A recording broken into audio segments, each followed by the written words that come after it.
Welcome to Dave's Cooking Show, coming at you every Sunday, Monday, Wednesday, and Friday at 4 p.m. Don't forget to like, share, and subscribe, as most of you are actually not subscribed. And don't forget to click the bell notification so you know anytime I go live. Also, leave a comment. It really helps. All right. Today, we have Crockpot Mac and Cheese. I've got 1 pound of elbow macaroni that I lightly rinsed off. And to that, we're going to add 2.5 cups of milk, plus you may need to add more milk as we go. We're also going to add a 12-ounce can of evaporated milk.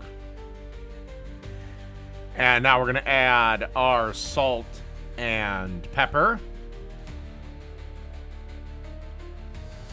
Then we want to add 8 ounces of cheddar cheese and 8 ounces of Swiss cheese, or 1 bar of cheddar, 1 bar of Swiss. And I shredded them up in my food processor. And then you want to add a half teaspoon of garlic powder, a half a teaspoon of dried mustard, and a dash of cayenne.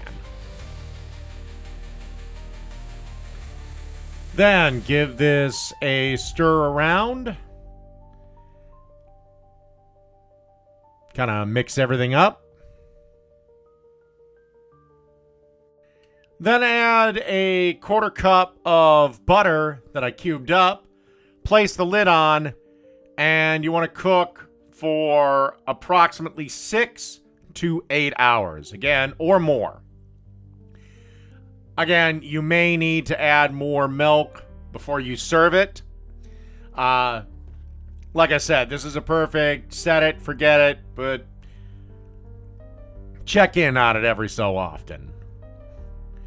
And okay, we'll see you in 6 to 8 hours. And after 6 to 8 hours, this is what we should be looking at.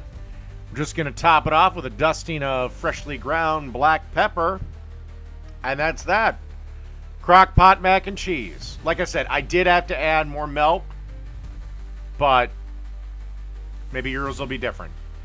But yeah, Crockpot Mac and Cheese. Done.